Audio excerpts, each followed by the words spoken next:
Ya, semoga Anda bisa terus berkembang di dalam Dhamma.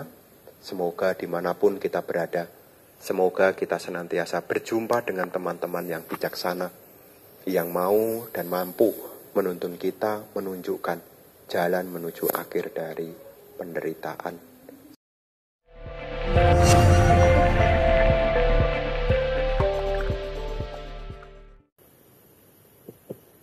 Tadi Bante mengajarkan tentang kesabaran. Saya ini termasuk orang yang kurang sabar, Bante. Apa saran Bante untuk bagi saya untuk melatih kesabarannya? Itu aja, Bante. Terima kasih. Nah, ini pertanyaan yang bagus. Ya, sebetulnya seperti yang tadi Bante telah sampaikan, sebetulnya dalam diri kita sebetulnya bakat kesabaran itu sudah ada. Ya, tinggal kita melatih. Terus bagaimana supaya kita punya satu kecenderungan untuk melatih kesabaran? Yang pertama, mesti diingat, manfaatnya sabar itu untuk apa? Kalau orang sabar, manfaatnya apa?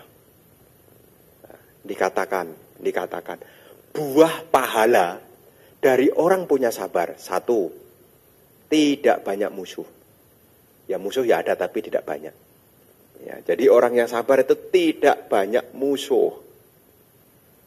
Ya, makanya kalau Anda sabar itu, ya tidak banyak musuh. Yang kedua, orang yang sabar itu tidak menyimpan dendam. Ini untungnya nih. Yang ketiga, disebut di sana, ini sambil ngingat lagi ya. Yang pertama, apa? Tidak banyak musuh. Yang kedua, tidak menyimpan dendam. Yang ketiga, tidak banyak melakukan kesalahan. Jadi orang yang sabar itu tidak banyak salah. Ya, karena apa? Dia nahan diri. Ya. Kenapa ada orang salah, dia ceroboh, tidak sabar. Jadi yang ketiga, pahala dari orang yang punya kesabaran itu adalah tidak ceroboh. Kemudian yang keempat, pikirannya tenang. Ini buah dari sabar. Jadi punya pikiran yang tenang. Dan yang kelima disebut, ketika hancurnya tubuh jasmani, lahir kembali di alam bahagia. Terus di suta itu juga disebutkan, apa akibat kalau orang itu tidak sabar? Ya sebaliknya. Kalau orang sabar pahalanya 5, kalau orang tidak sabar akibatnya juga 5. 1, kalau orang tidak sabar banyak musuh. 2, kalau orang tidak sabar menyimpan dendam. Yang ketiga, di situ ceroboh, ya, melakukan kesalahan. Yang keempat, pikirannya kacau. Dan yang kelima, ketika hancurnya tubuh jasmani, lahir kembali di alam menderita. Nah, jadi kalau kita sabar, ya, supaya kita kekeh dan mau berarti sabar, ya salah satunya yang pertama adalah ingat pahalanya. Ya, biasanya kita mau berlatih kalau ada gajinya. Ya, ibaratnya bayarannya. Lah Bante, saya latihan sabar terus pahalanya apa? Nah, kan disebutkan nih, ya, tidak banyak musuh, tidak menyimpan dendam, tidak banyak melakukan kesalahan, pikirannya tenang, dan ketika hancurnya tubuh jasmani, lahir kembali di alam bahagia. Kira-kira kalau melihat manfaatnya begini, kira-kira bagus tidak punya kesabaran? Kira-kira dilatih atau masih mengatakan sabar ada batasnya? Kira-kira dilatih atau sabar ada batasnya? Ya, kalau tahu manfaatnya justru, oh, ternyata sabar ini bisa dikembangkan, tidak ada batasannya. Makanya ini sebagai satu renungan kembali kepada ibu, bapak, saudara-saudari sekalian, ya, untuk mengembangkan. Ya, 1 tentang tadi, ya, tentang pahalanya. 2, yang kedua, diingat tentang hukum karma. Biasanya kalau orang tidak sabar apa yang keluar? Kalau orang tidak sabar kira-kira pikiran, ucapan, tindakannya baik atau buruk? Kalau orang tidak sabar, buruk. Kalau ingat hukum karma, kira-kira melakukannya enggak? Ya tidak. Ya.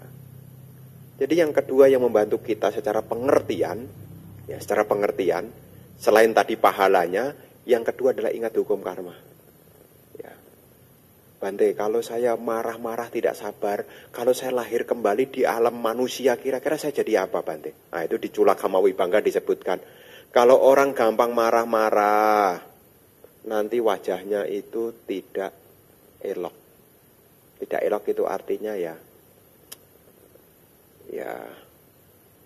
ya pokoknya dilihat pokoknya tidak bisa lama lah lihatnya. Nah. Ya, jadi pengen malingkan aja gitu, tidak mau lama-lama lihatnya. Nah, itu disebutkan di dalam Culakama Wibangga Majjhima Nikaya disebutkan kalau orang gemar itu kecenderungan yang diulang-ulang. Dikit-dikit marah, dikit-dikit marah, dikit-dikit marah, dan marahnya tidak pernah sedikit. Ya, panjang gitu. Nah, ketika nanti dia lahir kembali jadi manusia, nah punya wajah itu kalau dilihat itu kita tidak bisa lihat lama-lama. Jadi tidak jadi gitu. Nah, itu disebutkan di situ. Nah, itu salah satu kalau orang punya kemarahan, itu juga akibat kalau tidak punya kesabaran. Beda lagi kalau orang punya sabar. Itu ya saya lihat sendiri. Orang sabar itu indah sekali. Ya, pernah satu ketika saya ngisi manula di Biara Sunter. Orang tua itu nunggu jemputannya di depan pos satpam. Duduk diam tenang. Loh mak belum dijemput. Masih di jalan Bante, tenang. Lihatnya itu teduh. Belum lahir kembali nih. Belum lahir kembali kelihatannya sudah elok loh. Nunggu dengan tenang. Dengan tongkat yang kakinya nyabang 3. Tenang. Saya lihat yang tenang. Saya bisa lihat. Kalau dia tidak sabar, dia tidak biasa seperti itu. Ya, bayangkan. Kalau tidak sabar gerusak-gerusuk. Mana nih? Udah jam berapa nih? Ya, saya lihatnya juga tidak berani lama-lama. Saya juga tidak berani lihat lama-lama. Nah, itu secara karmanya. Ya, itu disampaikan benar di dalam Culakama Wibangga. Ya, kita bisa melihat ya secara yang kedua, secara kognitif kita bisa berpikir, kenapa saya harus sabar? Saya ingat hukum karma. Sama nih, ada nyamuk gigit. Pukul atau tidak? Pukul atau tidak? Sabar atau tidak? Kalau ingat karma,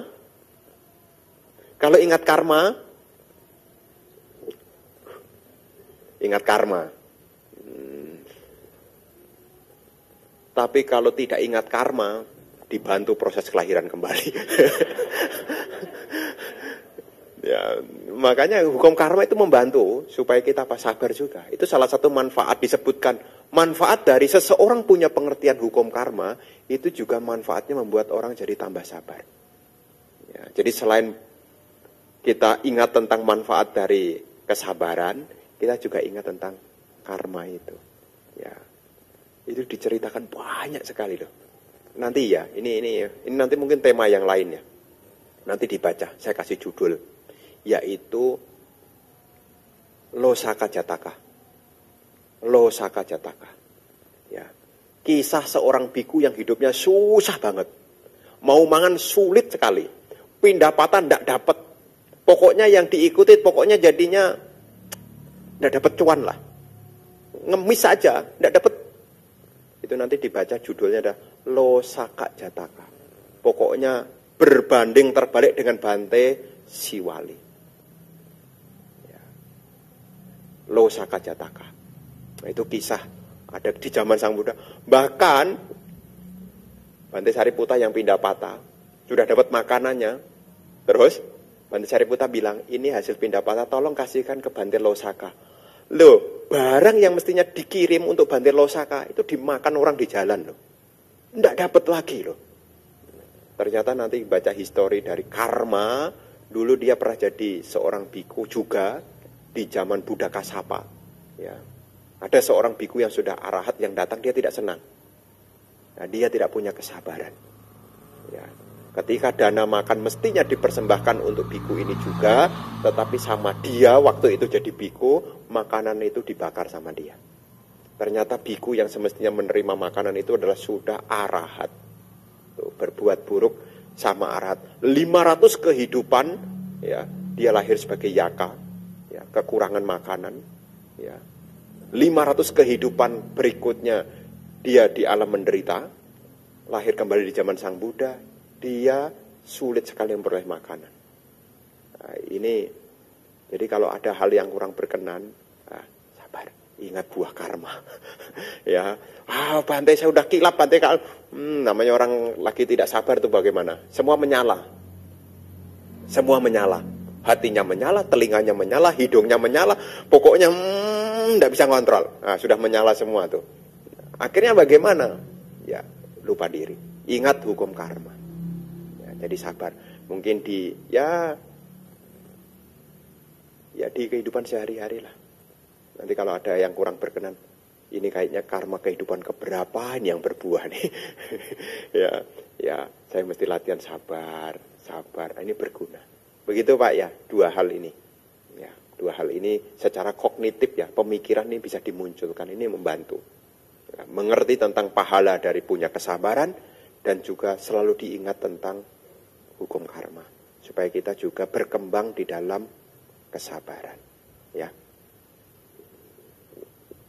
Izin Bante, ada pertanyaan dari kolom komentar YouTube dari Daisy Widya.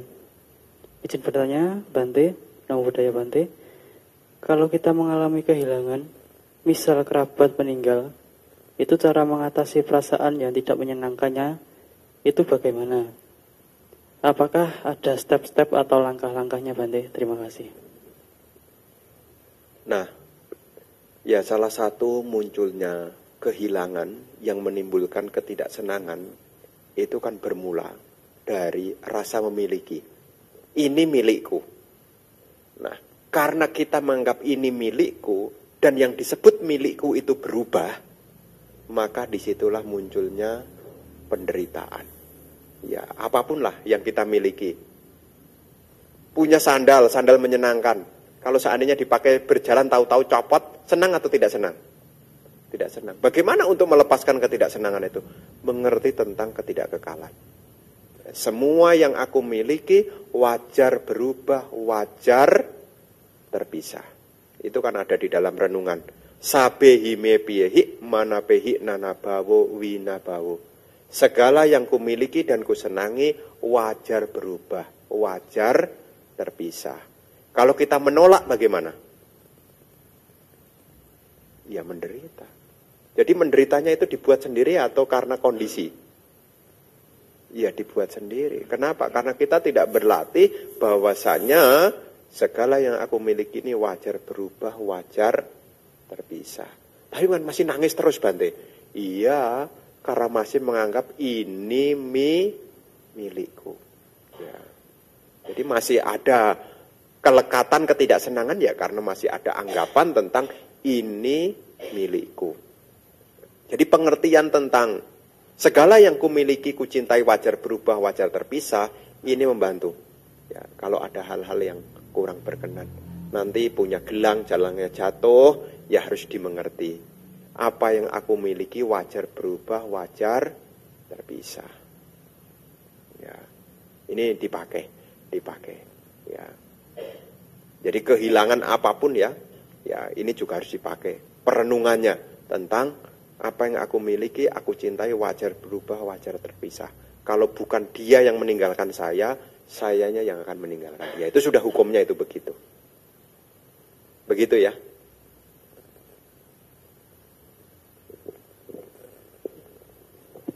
Baik, apakah ada umat yang ingin bertanya lagi? Saya persilakan.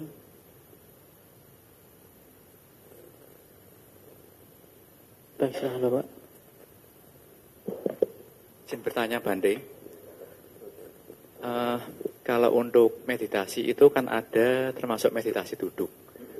Nah, pertanyaan saya ketika saya menyadari misal saya mau melakukan perbuatan buruk, itu kan timbul itu ada yang mengingatkan. Ya. Apakah itu termasuk bagian dari meditasi? Itu satu. Yang kedua, cara untuk melatih meningkatkan kesadaran kita supaya kita bisa selalu peka, itu caranya seperti apa? Terima kasih.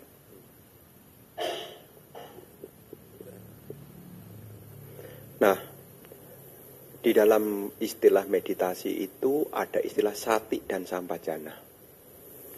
Ada istilah sati dan sampajana. Sati itu artinya ingat. Sampajana itu artinya tahu. Dalam hal ini adalah kebijaksanaan. Jadi kalau kita, dalam diri kita, seperti tadi disampaikan, ada yang mengingatkan, namanya sati. Dan ada sampajana. Ya, ada sampajana karena ada pengetahuan. Dan itu sangat wajar sekali ya dalam diri seseorang. Ada sati dan sampajana. Munculnya dari mana sati dan sampajana itu? Munculnya karena ada yoniso manasikara. Yoniso manasikara adalah usaha untuk memunculkan kebijaksanaan. Dari mana munculnya yoniso manasikara itu? Dari keyakinan. Keyakinan itu muncul dari mana? Mendengarkan dhamma. Mendengarkan dhamma munculnya dari mana? Berasosiasi dengan teman-teman yang baik. Maka disebutkan di sana, kalau seseorang bergaul dengan orang yang baik, dia akan banyak mendengarkan dhamma. Dhamma sawanang. Setelah dia mendengarkan dhamma, akan muncul keyakinan. Dengan adanya keyakinan, dia akan berkembang di dalam yoniso manasikara. Adanya yoniso manasikara akan berkembang di dalam sati dan sampajana. Jadi dia akan ingat dan tahu. Nah, jadi kita yang tadi diceritakan itu sebenarnya sati dan sampajananya berkembang. Ingat ini tidak baik dan tahu itu tidak baik. Namanya sati dan sampajana. Kadang-kadang sati dan sampajana kita ini juga mengalami naik dan turun. Ya. Kadang-kadang sudah tahu itu hal yang buruk, kenapa dilakukan? Karena kita masih toleransi, ini kan enak. Karena berpikir itu enak, itu menyenangkan, kadang-kadang kita punya sati jadinya ya lemah. Tapi kalau kita punya keyakinan, meskipun itu menyenangkan sekalipun, kita bisa ngerem. Ini gunanya sati dan sampajana. Ketika ibu dan bapak marah-marah, sadar enggak? Tahu enggak? Ingat enggak kalau itu marah? Kenapa dilakukan? Rasanya seneng loh Bante. Kalau saya bisa ngomong bener rasanya seneng loh Bante. Nah itu dia. Ya. Jadi ketika kita sedang muncul, tahu ini tidak baik, itu adalah sati. Ya. Ingat tentang itu tidak baik adalah sati. Dan tahu tentang akibat-akibat dari keburukan itu punya pengetahuan. Namanya sampajana. Terus bagaimana supaya kita berkembang? Berkesadaran, punya kepekaan setiap saat, memang disebutkan di situ adalah pengembangan, yaitu sati patana. Ya, sati patana. Ya. Kalau duduk, menyadari saat ini sedang duduk, istilahnya begitu. Tahu apa yang sedang dikerjakan, dan tahu juga apa manfaat yang sedang dikerjakan. Tahu yang sedang dikerjakan, dan tahu juga apa manfaat yang dikerjakan. Ini punya kepekaan. Kalau kita renungkan, kita tahu. Tapi kalau itu tidak bermanfaat, dilakukan enggak? Kalau tidak bermanfaat, dilakukan enggak? Mestinya kan tidak. Saya katakan mestinya, karena biasanya kan masih. Nah, mestinya kan tidak. Gitu. Jadi kita tahu apa yang kita kerjakan, dan kita juga tahu tentang manfaatnya apa saya melakukan ini. Ini kita punya kepekaan dalam kesadaran. Ya, dalam kesadaran. Dan di dalam topik-topik dhamma ini, ya kita diingatkan tentang 3 hal. Ini memang kerja yang ekstra. Selain kita menjaga tubuh jasmani, kita juga diminta menjaga ucapan kita. Selain menjaga ucapan kita, kita juga diminta menjaga pikiran kita. Karena pintu penghubung, jadi karma, itu ya 3 ini. Apa yang kita lakukan, kalau tidak disadari dan tidak direnungkan manfaatnya, bisa salah jalan juga. Apa yang kita ucapkan, kalau tidak direnungkan, tidak disadari manfaatnya, bisa salah juga. Termasuk pikiran kita. Ya, jadi dalam hal ini membangun kesadaran itu bukan hanya pikiran aja loh ya. Termasuk saat berbicara. Berbicara. Jadi sama orang ngomong, Sang Buddha juga kasih caranya tuh. Bagaimana supaya kita bisa berbicara yang baik dengan kesadaran? Gimana coba? Di situ disebutkan, ini jadi orang yang punya wacak ucapan yang baik. Ada 5 hal di situ disebutkan. Ya, hal yang pertama adalah kalau berbicara itu tahu waktunya. Ini berkesadaran supaya tidak ada, aduh salah ngomong. Nah, kenapa bisa salah ngomong? Karena kita menyampaikan di waktu yang tidak tepat. Jadi dalam hal penyadaran, tidak hanya dalam hal pikiran, tapi dalam hal ucapan, yang pertama ketika kita berbicara, nomor 1 adalah tahu waktunya. Kalau itu tidak waktunya, jangan dibicarakan. Kalau sudah tahu waktunya, yang kedua, tahu kebenarannya. Benar enggak? Kalau masih katanya, jangan dulu. Nah, yang ketiga, sanha. Sanha itu artinya disampaikan dengan bahasa yang halus. Ya, halus itu artinya ya latihan ini, latihan. Harus dengan kesadaran, kalau tidak latihan tidak bisa. Tapi jangan sampai halus dengan kesadaran sampai saya nyaris tidak dengar ya. Ya. Dari mana? Jadi halus di situ artinya ya kita dengan sadar bagaimana kita berucap. Ya. Tahu waktunya, tahu kebenarannya, tahu yang kita omongkan adalah hal yang benar. Kemudian tahu tentang cara mengucapkannya halus. Yang ketiga, tahu manfaatnya. Saya ngomong ini manfaatnya apa? Ya. Ini bahasa palingnya adalah atak samhita. Ya, tahu manfaatnya. Dan yang kelima, kalau berbicara itu meta citena dengan pikiran cinta kasih. Ya, ini dalam bahasa Pali. Yang nomor 1 tadi, kalena cak basita hoti. Jadi berbicara waktu yang tepat. Kalena cak basita hoti. Yang kedua, saca cak basita hoti. Yang ketiga, sanha cak basita hoti. Yang keempat, atak samhita cak basita hoti. Dan yang kelima adalah meta citena cak basita hoti. Jadi ketika kita berbicara, waktunya nih cocok enggak? Nah, memang kadang-kadang ya sebenarnya saya sih tidak berkenan, tapi karena waktu pertemuannya itu terbatas ya mau gimana lagi. Contoh apa? Waktu yang tidak cocok untuk berbicara. Waktu bantainya makan diajak ngomong. Nah, itu sebetulnya juga bukan waktunya yang tepat. Anda harus sadar. Ya. Habis Bante, saya jarang ketemu. Ya udahlah ngomong aja. Udah Bantenya udah makan nih. Udah makan. Dia sambil dengerin ngobrol, makan. Tadi Bante itu mau makan durian itu. makan. Giliran mau makan durian jamnya udah jam 12. Udah jadi tuh. Udah jadi tuh. Ya. Saking serunya dengerin ngomongannya orang, sampai duriannya enggak kelihatan. Selesai makan baru ingat, aduh durian. Terus yang punya tanya, kok duriannya enggak dimakan Bante? Jawabannya apa? Saking serunya saya dengerin dia. Ya, jadi itu juga disebut di situ ya tidak waktunya yang tepat. Jadi kalau Bante makan sebetulnya bukan waktunya, tapi ya karena perjalanannya mepet ya mau ndak mau. Ya kadang-kadang kan Anda nemenin Bantenya makan, tapi Anda ngajak ngobrol. Ya, Bante dari mana? Bante dari mana? Jawab. Itu juga mau ngomong terus terang, ini bukan waktunya ya Pak, kalau ngomong yang tepat nanti akan jadi viral. Wih, Bantenya sombong. Makan aja diganggu enggak boleh. Wah, kayak sultan aja. Ya memang itu juga kita harus tahu ya, namanya ya bukan waktunya. Itu bukan waktunya. Kalena cak basita hoti. Jadi itu kesadaran juga. Ya, kesadaran juga. Terus ini sebetulnya topik tentang kesadaran itu banyak loh. Tentang cara ngucap, termasuk cara kita bertindak. Apa yang kita lakukan? Ya, perilaku kita. Nah, itu juga ada bagiannya. Nanti ada topik dhamma lagi, ini hubungan dengan kesadaran. Itu poin ada namanya nomor 1. Tak sebutkan dulu baru saya sebutkan, takutnya salah saya. 1. Dhamanyu. Ini juga menjadi orang yang punya pengetahuan sadar diri. Banyak pengetahuan, dhamanyu. Yang kedua, athanyu. Mempelajari sesuatu manfaatnya apa? Ya. Yang ketiga, athanyu. Tahu diri.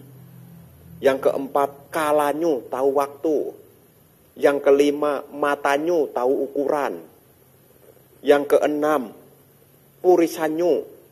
Tahu masyarakat yang dihadapi. Yang ketujuh, pugalanyu. Ya. Tahu tentang masyarakat. Ya. Jadi ada 7. Ya. Pugala artinya orang. Orang siapa yang bisa saya jadikan teman? Ya. Parisa, kelompok. Saya memposisikan diri bagaimana. Nah itu ada tuh. Tentang menjadi orang bijaksana berkesadaran. Ada 7 cara. Jadi topik tentang kesadaran ini banyak. Baik saat kita berucap, saat kita bertindak. Ini banyak sekali. Ini jadi topik kelas dhamma lagi. Ya, jadi untuk kata sederhana kesadaran ini caranya juga banyak. Ya. Jadi ini kembali, tadi kan saya sudah sampaikan waktu khususnya berucap nih, sadar. Ya termasuk saya kalau ngomong dengan orang sebisa mungkin dengan 5 hal ini, sebisa mungkin. Kalau ada yang absen, ya tolong dikasih tahu. Wih, Bante ngomongnya ngajarin halus, Bante kasar, diingatkan. Siapa tahu saya lagi capek. Nah, ya boleh lah, kita kan kalyana mita, bukan orang-orang jauh, wong dekat begini kok. Ya kan? Ya kalau kita saling, ya namanya juga kalyana mita. Ya, Bante tidak punya cinta kasih nih, ya udah ingatkan aja, enggak apa-apa, kan kalyana mita saling mengingatkan. Ya kan enggak apa-apa. Saya sih enggak tersinggung ya, saya mah terima kasih loh. Ya. Jadi kalau saya dikasih tahu itu terima kasih loh. Kenapa? Itu salah satu aspirasi saya. Semoga dimanapun saya berada, semoga saya bertemu dengan teman yang baik dan mengingatkan saya. Itu salah satu. Ya, jadi dalam kehidupan kita nih, nanti kalau Anda berdoa, wis punya harapan lahir kembali, selain lahir di alam bahagia, Anda juga harus bertekad juga. Bertemu dengan orang yang baik dan memberi petunjuk. Nah itu berkah itu. Ya, di dalam Dhammapada diibaratkan seperti orang yang menemukan harta karun yang tersembunyi. Ya, jadi kalau ada orang yang cerewetin Anda, ya itu bagus juga. Itu salah satu aspirasi Anda sekarang terkabul. Anda diingatkan terus, nah, itu berguna juga. Nah, ini kurang lebih begitu ya tentang kesadaran. Begitu ya. Izin Bante, ada pertanyaan dari kolom komentar YouTube lagi. Atas nama Nining. Selamat malam Bante. Karena keterampilan akan semakin bagus jika diajarkan sedini mungkin. Apakah kurikulum sekolah minggu STI kurang menekankan pentingnya cinta kasih atau bahaya kebencian? Melihat umat di wihara walau sudah berumur saling bertengkar dan menjadi penebar kebencian. Apa ini sudah mental fabrication dari past life-nya sehingga suka membenci walau rajin sekolah minggu? Demikian nanti. Ya, untuk yang pertama saya akui bahwa saya jumlah biku itu kurang. Sehingga di tengah-tengah umat itu ya semua ya dalam tanda kutip ini pembimbingnya itu enggak ada gitu loh. Ya, jadi memang saya terus terang saya sampaikan memang jumlah biku itu kurang. Bahkan di setiap wihara, bahkan wihara seperti yang di sini aja untuk mendatangkan dan untuk menempatkan ya, bukan mendatangkan. Kalau mendatangkan sih mampu. Tapi kalau menempatkan ini ya agak sulit. Kenapa? Karena jumlah bikunya memang sedikit. Bayangkan nih, kita pakai ngomongin bayangkan. Tapi jangan saya loh ya. Bayangkan, kalau satu wihara ada bikunya dan biku ini aktif mengajarkan metta cinta kasih, kira-kira bagaimana? Kira-kira bagaimana? Pendidikan ini bukan hanya oral, artinya bukan hanya lewat lisan, tetapi ya sudah menjadi aktivitas harian. Nah, lu sudah diajarkan kok masih suka membenci, bagaimana Bante? Kayak itu kekuatan karma masa lampau lebih kuat ya. Ya, tapi memang butuh kesadaran ya. Seperti tadi disampaikan tentang orang kadang-kadang bisa mengembangkan metta. Kalau orang itu merenungkan tentang pahala-pahalanya. Ya, metta itu akan sungguh-sungguh kita kembangkan kalau kita ngerti banget tentang pahalanya. Kalau pahalanya itu tidak kelihatan, ya untuk mengembangkan juga masih tidak sepenuh hati. Nah, dan dalam bahasa sehari-hari, kadang-kadang ya banyak hal yang mempengaruhi. Tapi terus terang dalam hal ini memang satu, jumlah biku memang terbatas. Ya. Satu, yang kedua yang berlatih juga belum maksimal karena pengertian juga belum berkembang banyak. Jadi kalau seandainya apakah belum dimasukkan di kurikulum? Kurikulum sudah ada. kurikulumnya sudah ada. Tentang meditasi meta itu sudah ada. Ayo adik-adik, kita duduk sebentar ya, kita akan meditasi. Setelah baca parita, kita akan meditasi cinta kasih. Ulangi ya adik-adik di dalam hati masing-masing. Semoga saya berbahagia. Semoga papa mama berbahagia. Ya, soalnya ini saya ajarkan kalau saya diminta ngajar sekolah minggu itu. Semoga teman-teman saya bahagia. Tahu enggak apa reaksinya adik-adik? Colekin temennya. Suruh meditasi malah sibuk sendiri. Ini yang masih terjadi. Jangankan anak kecil, orang tua juga sama. Meditasi puja bakti gitu. Meditasi dimulai. Bante sudah mengambil ancang-ancang. Ancang-ancang itu artinya persiapan. Ambillah sikap duduk yang nyaman. Nah, dia udah ngambil sikap duduk yang nyaman. Tangan di pangkuan. Kan saya waktu menginstruksikan kan belum tutup mata. Dia tangan di kantong. Nah, mata dipejamkan. Kantongnya dibuka HP-nya. Loh ini orang tua-tua loh. Ini orang tua-tua loh. Giliran meditasi kita sudah bimbing ya. Duduk yang nyaman. Tulang punggung ditegakkan. Tangan di pangkuan. Mata dipejamkan. Dibimbing meta bhavana. Semoga semua makhluk bahagia. Loh. Ini orang dewasa loh. Bukan siswa sekolah minggu loh. Malah balesin WA. Dan anehnya giliran meditasi selesai ikut sadu juga tuh. Ikut sadu juga tuh. Nah, jadi ini sebagai perbaikan lah ya. Jadi kalau sudah dibimbing, ya HP-nya diletakkan dulu lah. Ya, meskipun bukan baca parita, ya jangan HP-nya dibuka. Ya diletakkan.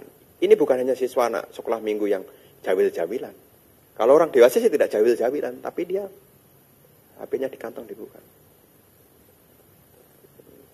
Dan ada yang lebih parah lagi. Ya. Ini kalau wiharanya kecil sih semuanya hadir di dalam ya. Kalau wiharanya kecil gitu ya. Ya, semua hadir di dalam. Masalahnya itu kalau wiharanya besar, pengurusnya banyak. Pengurusnya itu malah tidak ikut. Malah sibuk sendiri muter. Jadi giliran meditasi meta bhavana training, dia tidak ikut latihan. Maka mohon maaf ya kalau seandainya dia memberi pelayanan agak kurang-kurang. Ya, kenapa? Waktu latihan meditasi meta bhavana, dia sibuk menyiapkan konsumsi.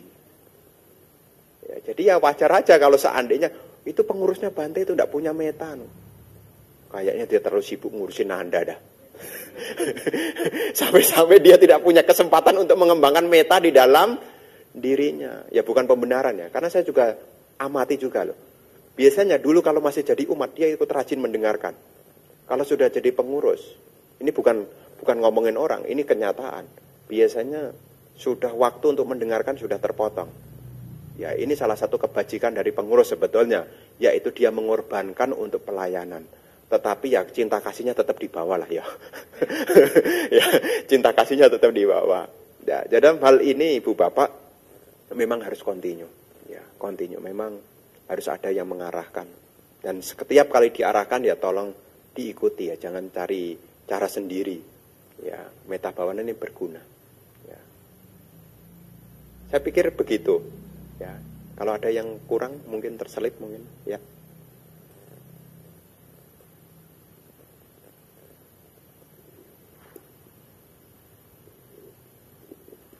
Bante, saya mau bertanya itu tadi tentang Yoniso Manasikara dengan Sati Sampajanya.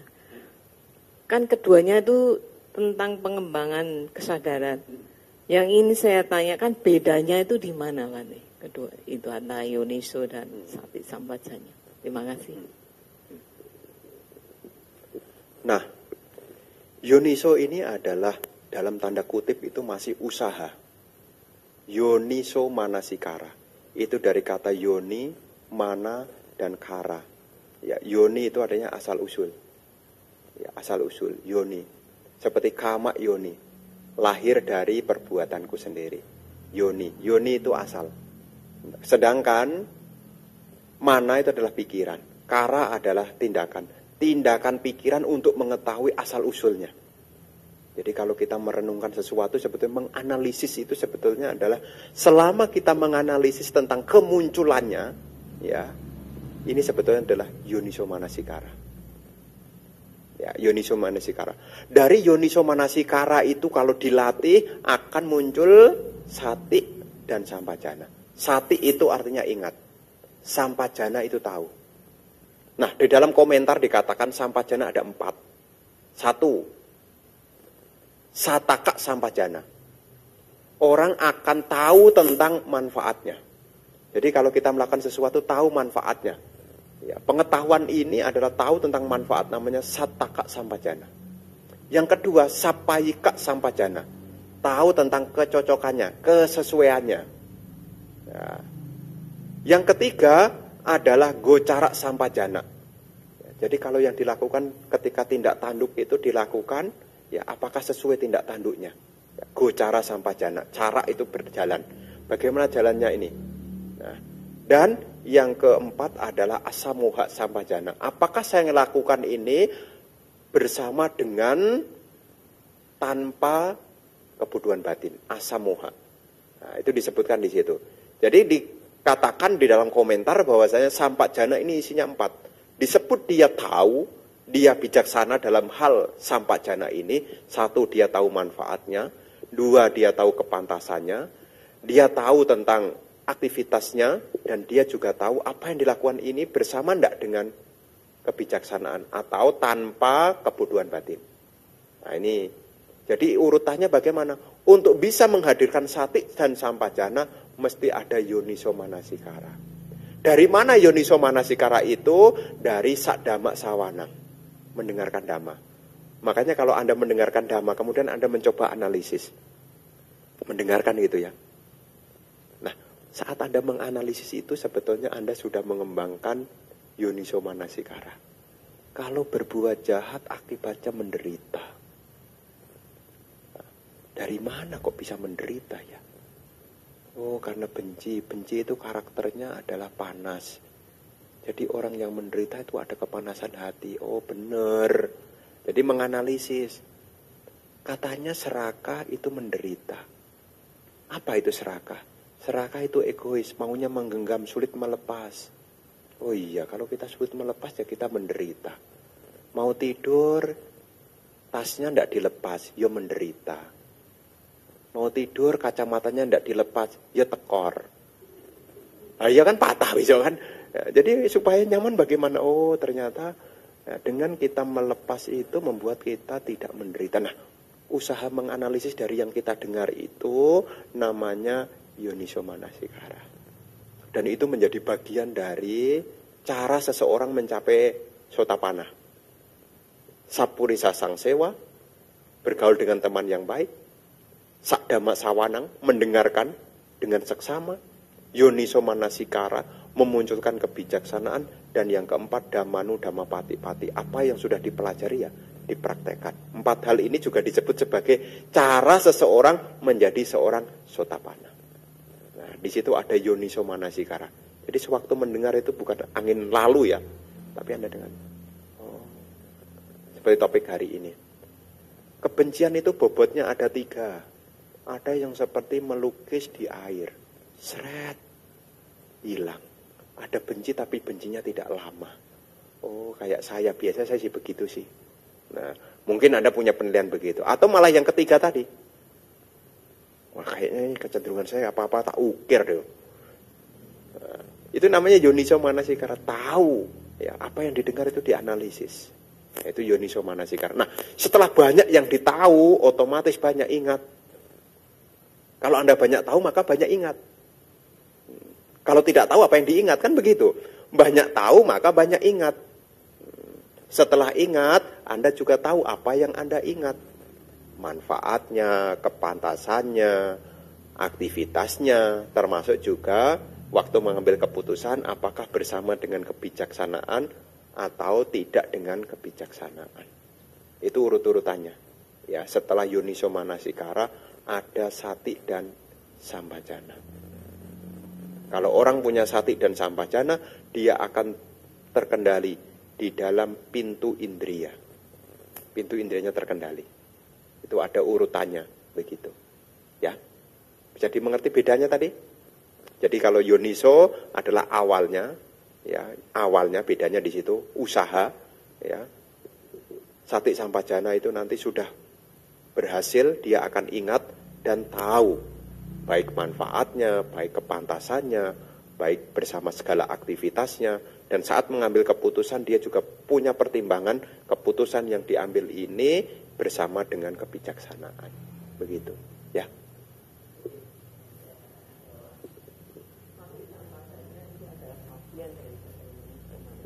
Ya, lanjutannya, begitu.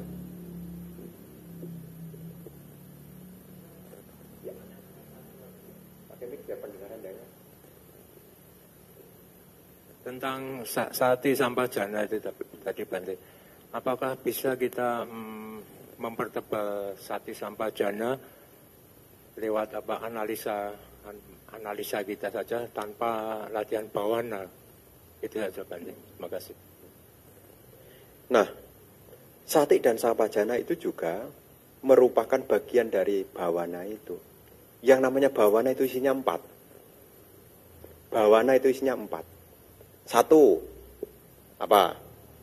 Mencegah hal buruk yang belum ada. Yang kedua, meninggalkan hal buruk.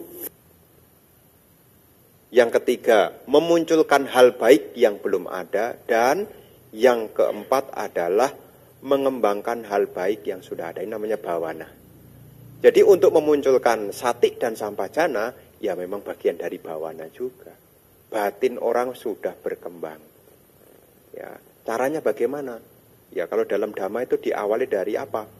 Pariyati Dhamma. Pariyati itu belajar. Ya, makanya belajar itu kalau cara tradisional itu adalah mengulang, menghafal. Itu tradisional.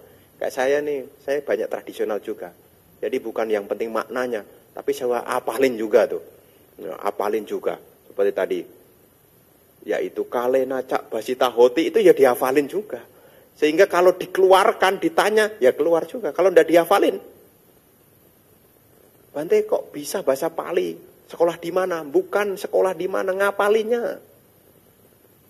Jadi dalam hal ini kita punya sati yang kuat, itu juga hasil dari penghafalan. Makanya kalau dalam meditasi itu, sati itu kaitannya dengan parikama. Parikama itu permulaan. Latihan menghafal dulu. Makanya ada beberapa objek samatha itu yang pakai penghafalan. Seperti semoga semua makhluk berbahagia. Semoga semua makhluk berbahagia. Jadi Sati dan Sampajana itu juga bagian dari bawana. Batin yang berkembang. Kan ada 3 tuh. Dana. Apa? Dana. Terus sila. Terus bawana.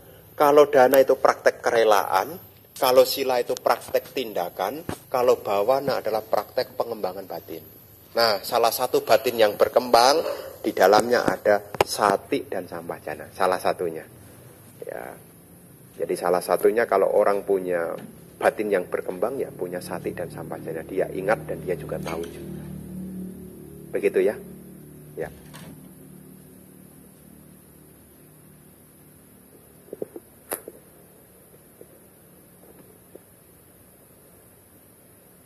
Pertanyaan dari kolom komentar YouTube lagi, Bante. Selamat malam, Bante. Saya Ita. Mau bertanya, apa kalau kita meditasi, kita jadi mudah melihat kotoran batin tidak hanya diri sendiri, tetapi juga kotoran batin orang lain. Walau begitu, tetap masih ada ketidaksukaan. Apakah ada yang salah dari meditasi yang saya jalani? Terima kasih, Bante. Nah, memang di dalam kita latihan meditasi itu, sebelum kita meninggalkan pengotor batin atau kilesa, kita sebetulnya harus tahu loh, jenisnya kilesa itu ada apa saja sih. Kalau kita mau membersihkan sesuatu, kalau tidak tahu yang dibersihkan, kira-kira mau membersihkan apa? Saya akan membersihkan sampah, tapi dia tidak tahu sampah itu apa. Kira-kira yang dibersihkan apa?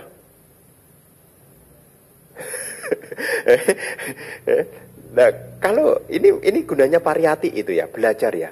Jadi sebelum kita praktek meninggalkan pengotor batin, kita juga harus tahu loh, pengotor batin itu apa. Sama seperti kalau di rumah kita mau bersih-bersih.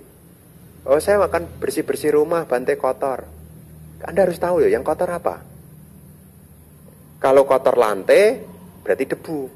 Dia harus tahu debu di mana. Kalau debu aja tidak tahu, bagaimana membersihkan? Sama juga kalau mau bersihkan halaman, apa yang dibersihkan? Daun aja tidak tahu apa yang mau dibersihkan. Nah, jadi dalam hal ini kita meditasi ini bukan yang penting duduk ya.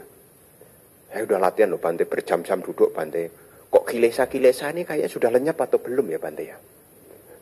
Enggak, masalahnya bukan kilesa lenyap atau belum. Kita sendiri belum enggak ngerti enggak apa itu kilesa. Hal yang membuat batin kita jadi kotor itu apa saja? Nah, apa saja? Itu ada 16 tuh, dihafalin tuh. 16 upah kilesa itu dihafalin tuh. Ya dihafalin supaya tahu ketika kita muncul kita tahu, oh ini kilesa. Contoh, abija atau loba. Nah ini tahu, ini kotoran batin. Tahu. Kalau ini kotoran batin, dipertahankan atau dibuang? Dibuang. Terus yang kedua, patiga. Patiga itu ketidaksukaan muncul. Ah, ini kotoran batin nih. Yang ketiga, koda, marah. Ini juga kotoran batin tuh, koda, marah. Ini mesti ditinggalkan. Terus, irsia, iri hati. Harus tahu, iri hati muncul, nah ditinggal. Ya. Kemudian macaria, kikir. Kikir ini kotoran batin, ditinggal. Ada maka, kekeras kepalaan. Ya, kekeras kepalaan. Ini juga kotoran batin, ditinggal. Ada mada, kelengahan. Ini juga ditinggal. Terus ada mana, kesombongan. Ada atik mana, kesombongan lebih tinggi. Nah, semua kalau ditotal itu ada 16 dihafalin. Nah kalau kebanyakan 16 tidak hafal bagaimana Bante? Ada 5 hal. Niwarana dihafalin. Oh ini kama canda, nafsu keinginan. Bisa kenalin tuh. Oh ini biapada, kotoran batin biapada, ditinggalin. Yang ketiga, ini biasanya kalau udah ketiga ini biasanya tidak ditinggalin, diikutin biasanya. Apa itu? Tinamida. Sudah berusaha konsentrasi sulit itu sebenarnya kotoran batin juga tuh. Akhirnya menyerah. Terus udah kaku kuca, ini juga kotoran batin, termasuk juga wicikicah, keraguan-raguan. Ragu-ragu itu juga pengotor batin. Jadi dalam hal kita sebelum kita meninggalkan pengotor batin, kita mesti tahu apa saja sih jenisnya. Jadi kalau kita bersihkan sesuatu, kita harus tahu di mana letaknya dan tahu. Jadi bukan hanya yang penting meditasi. Ini udah ngomongnya udah wipasana soalnya. Jadi udah berbicara tentang pengotor batin. Dan pengotor batin itu harus dikenali. Ya, seperti tadi yang diceritakan tentang apa tadi yang pertanyaan tentang itu pengurus itu pada malah benci ya. Jangan-jangan pengurusnya juga tidak tahu benci itu apa. Sehingga dia apa? Tidak dia lepas kalau tidak tahu kok. Kan tidak tahu. Tubuh kita nih kalau tidak mandi itu keluar namanya yang kayak tanah itu namanya daki. Kalau daki itu tidak tahu kira-kira dibuang enggak? Kalau dakinya tidak tahu kira-kira dibersihkan enggak? Yang orang baru ngomong, itu kotor, kamu mesti bersihkan. Apanya yang kotor? Memang udah dari sonanya begini kok. Ya memang dari sonanya begitu, tapi ini kotor, mesti dibuang. Kalau dia tidak ngerti apa itu daki, kira-kira dibuang enggak? Jadi sebelum kita tahu bagaimana membersihkan noda batin, kita juga secara teori mesti tahu jenis-jenisnya. Kira-kira marah itu kotoran batin enggak? Marah kotoran batin enggak? Kotoran. Betul, kotoran. Nah, kalau kotoran kira-kira ditinggal atau disimpan? Nah, saat kita tahu, oh ini kotoran batin, maka kita belajar untuk, ini gunanya. Kenapa kita singgung tentang hal ini? Supaya kita sebelum membersihkan sesuatu, kita juga harus tahu. Makanya kalau punya karyawannya juga bertanya juga biasanya. Karena dibersihkan, karyawan juga tanya, bersihkan yang mana Pak? Kadang-kadang kan pohon kan banyak tuh. Itu pohonnya dipotong. Bahaya loh kalau salah motong. Bahaya salah motong loh. Kapan hari kan ada orang nyuruh tuh. Itu kamarnya dibersihkan itu. Semua dibersihkan semua. Padahal yang dia maksud ada bersihkan yang kotor. Ya, itu kamar di depan dibersihkan. Dia bungkusin semua. Majikannya datang. Loh, kok kamu gulung semua nih? Loh, kok kamu gulung semua nih? Loh, tadi kan bapak telepon. Katanya kan suruh bersihkan. Ya ini saya bersihkan. Namanya bersihkan tidak ada apa-apa. Ya udah saya bersihkan semua. Salah siapa? Nah, karena tidak tahu. Ya, coba kalau dibersihkan. Bersihkan aja spraynya. Jadi yang dibersihkan apanya? Spraynya. Jadi seperti spring bed digulung enggak? Ya enggak. Ya, lemari digeser enggak? Ya enggak. Karena sudah dipesan yang digeser adalah cuma spraynya doang. Jadi kadang-kadang ini secara variatif ini harus tahu. Jadi ya harus tahu ya. Kapan hari ini ngasih instruksi kepada orang kalau enggak jelas itu juga salah juga loh. Termasuk kadang-kadang yang diberi instruksi kadang-kadang juga enggak mau bertanya. Ada kasus ini di wihara nih. Ini kasus di wihara nih, kasus lucu nih. Mas, tolong ambilkan obat di atas kursi. Dia ambil kursinya. Nah tadi kan Bante suruh ambil kursi. Obat di atas kursi. Mestinya diambil apanya? Obatnya. Tapi yang ketangkap apanya? Ambilkan. Ini dia masukkan kursi itu diangkat-angkat mau ke ruang makan. Lu ngapain? Orang bingung mau ngapain? Nah tadi Bante suruh ngambil kursi. Tadi dibilang suruh ngambil obat di atas kursi. Makanya kita belajar apapun harus jelas. Jangan cuma sepotong. Itulah gunanya yoniso manasikara. Itu gunanya yoniso manasikara. Ya. Jadi kalau cuma sepotong nanti bisa salah loh. Ya, itu kan ibaratnya belajar dhamma juga begitu. Kalau cuma sepotong itu bahaya loh. Seperti peso itu loh. Kalau salah memakai, bahaya juga loh. Ya. Jadi dalam hal ini sebelum kita tahu kotoran batin kita ini sudah hilang atau belum, kita harus tahu tentang apa itu kotoran batin. Nah kalau kita tahu apa itu kotoran batin, otomatis kita juga tahu orang lain. Kotoran batin dia muncul, tahu dari mana? Itu dia ngomel-ngomel tuh. Nah, kan kita tahu juga, kotoran batin orang itu kita tahu tuh. Tuh, giliran dimintain tolong dia tidak bisa kan, kikir kan dia. Nah, kita tahu loh kotoran batin orang tuh. Kita tahu loh. Setelah kita tahu teorinya. Kan ada 16 tuh. Oh dia sombong tuh. Baru ya. Sombong tuh. Karena tahu tuh. Setelah Anda tahu apa jenis-jenis kotoran batin. Ya, nanti diapalin tuh. Judulnya adalah 16 upak kilesa tuh. Diapalin. Ya, nanti diapalin supaya tahu. Nanti bisa tahu loh kotoran batin orang lain loh. Nanti tahu kotoran batin orang lain loh. Wah dia iri loh Bante. Ya, dia udah tahu tuh. Jadi Anda bisa tahu tuh. Jadi diri sendiri juga tahu kotoran batinnya. Dan juga diri sendiri juga tahu kotoran batin orang lain. Setelah kita tahu jenis-jenis kotoran batinnya. Ini tidak pakai meditasi. Cukup pariyati sudah tahu. Ya, begitu ya. Terima kasih Bante atas jawabannya yang telah diberikan. Mungkin pertanyaan dari kolom komentar YouTube tadi menutup sesi tanya jawab pada malam hari ini. Sebagai penutup Dhamma kelas malam ini, apakah Bante ada closing statement? Ya, dalam hal pertemuan hari ini, sebetulnya Bante persiapkan sebagai upaya untuk ketika kita memasuki tahun yang baru. Sebisa mungkin juga kita meninggalkan hal yang lampau yang kurang berkenan. Salah satunya adalah kebencian. Sebisa mungkin hal-hal yang menjadi bagian dari pengotor batin, termasuk kebencian, sebisa mungkin untuk kita belajar untuk melepaskan. Sehingga dengan pikiran cinta kasih, di dalam kehidupan yang masih ada ini, hal-hal baik bisa akan berkembang dalam diri kita.